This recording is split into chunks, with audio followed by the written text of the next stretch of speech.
This is my 2007 105 series Toyota Land Cruiser.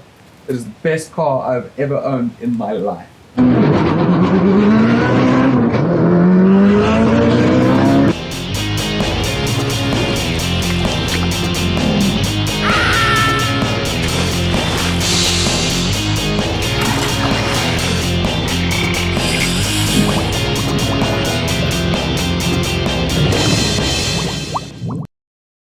How's it? I'm Nick. I spend most of my time in the north, living in Norway, guiding for Atlantic salmon. But when I'm back in South Africa, I like to explore this beautiful country and get to some of the furthest and most off-grid locations I can. And I do that in this rig.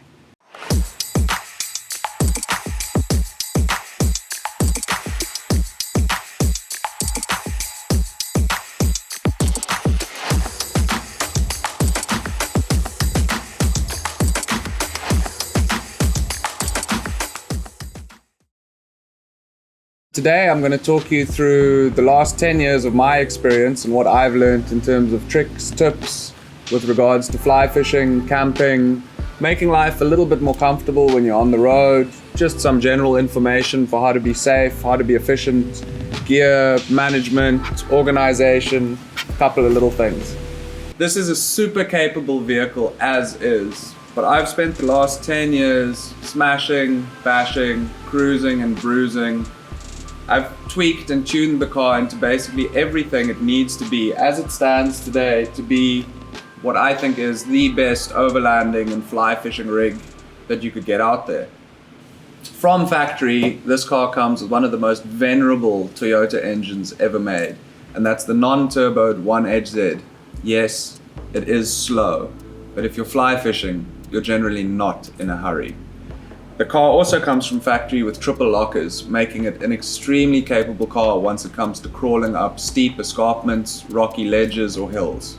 But now I'm going to talk you through the personal touches that I've added to make it not only mine, but also just that little bit more extra safe and comfortable when you're going into Lesotho or the Richtersveld or wherever it might be in South Africa that requires the best of the best in terms of off-roading gear. Starting with the tires, these are BF Goodrich all-terrain KO2s. Those are sort of your stock standard all-terrain, go anywhere, do anything. It's the OG off-road tire in South Africa. The reason that these are known as some of the best and most trusted tires in Africa is because of the triple ply sidewall, which means that you are getting 3 laminated layers of rubber on the side of the tire. So when you deflate for soft sand, even the sidewall is protected just as much as the tread. Another one of my favorite features is all the metal and the bar work on this car. From the swing arms and the rear bumper to the rock sliders and the front bumper, there's enough metal to keep any scrapes, any damage that would come from rocks or narrow tracks to an absolute minimum.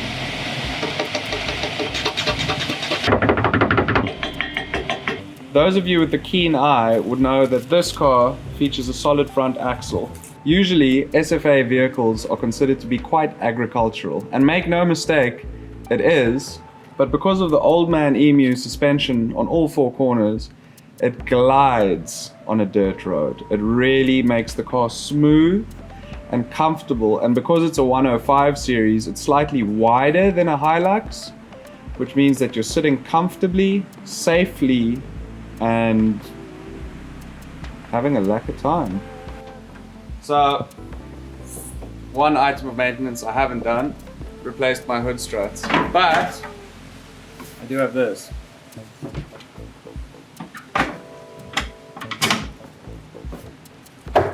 Solid. Ta-da! This is probably one of the best engines Toyota ever made. The non-turbo 1HZ diesel engine. On my car, I've got a compressor mounted in the engine bay for re-inflating deflated tires once I get off the beach or soft sand. I've got a second Raycor style filter for if I am to take on dodgy fuel in Angola or anywhere over the border where there is a possibility of water in the fuel. That'll filter out the water in the fuel and keep this thing going.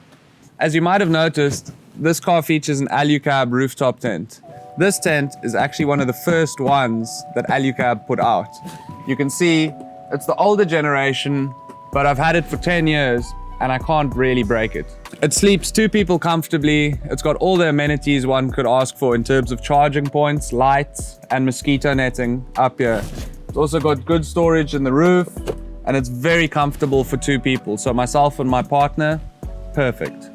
So we're currently packing for a trip to Botswana and Lesotho, so the bedding isn't on. But this is a foam mattress that is actually extremely comfortable. I know a lot of guys change them out for different types of closed sole foam or for the finger foam or anything like that. But this one so far has served me extremely well. In the top of the tent, you've got 6 pouches here, which usually feature my flip-flops, Sarah's flip-flops, extra water. Oh, I don't know if I should say wet wipes. Oh, the one thing we keep in here is a fucking scoppy broom. You know, a little broom for a scoppy. So when you get into the tent, up the ladder, you can just brush your feet off. You've got the USBs over here. So then your USB cable will just go bang in there. And then as you go to bed, you can turn your lights on, read your book in bed. You can even mount a vise here and you can tie flies. Like imagine that, you're lying on the side of the orange, watching fish boil on the surface. You're tying a mace onto you. Dude.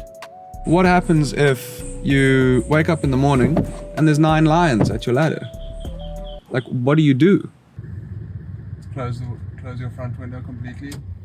Close both windows, close both windows, close both windows. You are now part of the ecosystem. Your vehicle is part of the ecosystem. So you've got to sit there for 12 hours. You've got to have water in here. You've got to have 10 liters of water. It's 42 degrees outside. You've got to have 10, 15 liters of water in here. You've got to have food like energy bars and cuck to survive for a day on like rations. So up here, there are a few strips of Velcro, and that's to hold my solar blanket in place for when I'm accepting a charge into my lithium battery from solar. This stops the solar panel from flipping over or rolling onto the bonnet and then rendering it useless. So really nice to have this. Costs next to nothing, but absolutely worth its weight in gold if you're going to leave the car for a few hours and go fish. On the side of the tent and compliments of ALuCab, we have their Shadow Awning, which for me is also one of the best awnings out there, just because it comes around 270 degrees and actually latches into the tent. So your kitchen area, your tackle area, basically like your living area out, your work area out the back of the car, either in the shade or out of the rain. Like this is also doubles as keeping you out of the rain as well. Once we pull up to our campsite or our location for the night, first thing to do is get the car level. Without having a level car, the tent you won't sleep level and your drawers won't open properly. So now I'm gonna walk you through how the interior of the car is custom made to be comfortable, user-friendly, and well integrated for living in the bush. First off, you can see that there are 2 drawers at the back built into the car. The first one on the left-hand side, that's my kitchen drawer. That usually houses pots, pans, a little stove, cooking utensils, knives, forks, plates, everything you need to eat or make food lives in here. Right-hand drawer, everything you need to catch fish. Reels, flies, leaders, equipment, rods, net. This is the fish catching drawer. For rods, at the moment, a specific trip that we're doing ends with us at Machangwa Community Camp in Lesotho fishing for rainbow trout, brown trout, and smallmouth yellows. So I'm carrying everything from a 3 to a 7 weight. My 3 weight is a 7'6". That's my little dry fly rod. Usually I use that on the Cape streams. Really light, really fun. I love that rod. Then standard 9-foot 4 weight, does the job for everything basically. Then my friends at the mission have been so kind to lend me a beautiful Thomas & Thomas 5 weight. On the faster side of things, if there is a really windy day or somehow we're fishing somewhere that requires it, I've got a 6 weight with me just in case.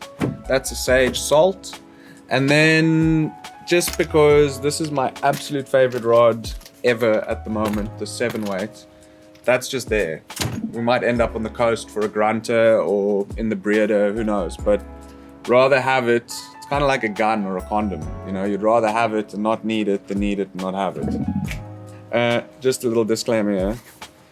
I will show you that this is actually a legitimate Thomas & Thomas. Just because it has a TFO tube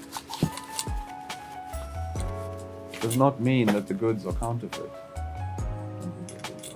I literally have a reel for every rod in here, which makes it super easy and simple. Here's the 4 weight, here's the 7 weight, here's the 6 weight, here's the 3 weight, everything.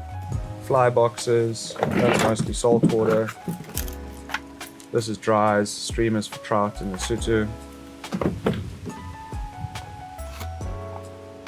Also dries, small little foam creatures. And we've got a box of filth. No one wants to see that on camera. And the assorted saltwater box.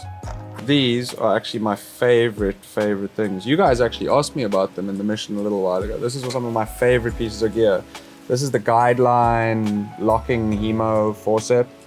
Super good, solid, really good grip for when it's wet. Just a good, solid product that's gonna last. These nippers I found on the Gala, which is very nice because they're able nippers. And forceps. That's what I need to go fly fishing. Apart from shake, floatant, piece of Amadou. Here's all my leader. That's me. My other thing is to maybe build a second set of drawers here. Boom. That's all the clothing for the trip, maybe. What goes on top of this wood here? Whatever. At the moment, we're going to be carrying 100 liters of water in 25 liter drums. That needs to go somewhere. The plan is at a later stage to build an inboard water tank to avoid exactly this. So most things get packed into ammo boxes or crates that are stackable, and then they get tied down. What I really like about this setup is that it's quite modular in the fact that I'm sitting on a flat floor that I made from plywood I found, and this flat surface here. I had no use for my rear seats since I don't have any friends. I'm just a lonely fly fishing adventurer dude. And myself and Sarah usually vacate these seats. So now I've got a pretty modular system with just a flat floor here. As I mentioned before, I do fish a little bit of rock and surf. I just love all kinds of fishing. So in here are my rock and surf rods, my bigger spinning rods. This is actually just a rod tube from a big surf rod. I've got 2 of these, and between them they can hold 4 or 5 rods each, and that usually covers me for whichever trip I'm going on and keeps my rods in one piece. The other great thing about this car is that from the inside of the tailgate to the inside of the windscreen, it's exactly 9 feet, so that a fully rigged fly rod fits in without having to break it down or poke it out the window or through the door, or God forbid some other situation where we come into contact with a hinge. Because as we know, hinges, fly rods, highball. Unless you're one of those guys with like a 11-foot nymphing fetish or something, this will cover all your needs. So now we're in the district of Kuburg. This is Kuburg Power Station here. This is a lithium battery setup that I built from scratch. This is really not a difficult thing to do if you do a little bit of reading and you're a little bit technically savvy and you're good with your hands. It utilizes a 110 amp hour lithium battery that has a built-in Bluetooth module. So all the controls, all the monitoring, everything is done via Bluetooth. The WRND DC to DC charger is fed from the alternator, which then charges the battery. It also accepts a solar panel. And this was the most important part, was that all the positives everywhere are fused. This is a fuse box that's for a marine application as well. It's IP65 rated, so it's waterproof. Every output for every fridge has got the correct ampere fuse, because that is the #1 thing that'll ruin your trip, is an electrical fire in your car, especially with the lithium battery. So what runs off here is one output for the main fridge, which usually sits here. That's a 60-liter National Lunar unit. This is a spare in case we choose to run a second fridge for food. This is your solar panel in. Then I've got various USB-A, USB-C, and a regular cigarette lighter charger here for charging cell phones, charging camera batteries, anything else, small electronics that you'd want to charge. And that's also going to run the new center console fridge that I've just installed. So just A few hours ago, I actually trimmed my floor with the jigsaw here to install my new center console fridge, because in Botswana it's going to be very, very hot and I would like cold drinks round the clock. It's from a local company called Flex Adventures. This is really good. I like this. I'm kind of exploring this for the first time, and it's big in there. That goes down to -20. You've got cup holders here.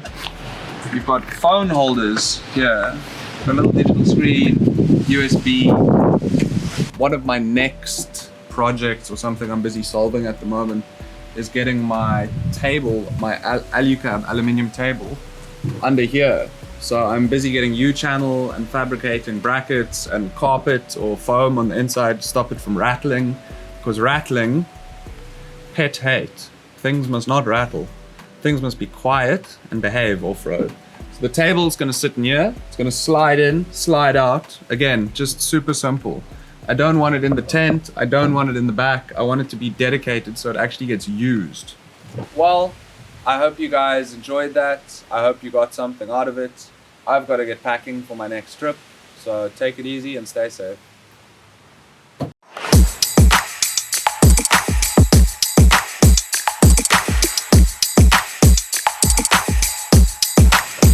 Polycarbonate, steel, and more steel. Jazz Pushka once asked me, what is the best camping table out there, because Jazz works for Frontrunner, and do you know what I told him? The one that doesn't get stolen. I can talk about the spade. You ever used it to get out of a situation? Yes, it's also good for digging holes when you need to take a kak, a boskak. And if you're like me and you want to prepare your boskak well, you need a proper spade. This is a proper spade.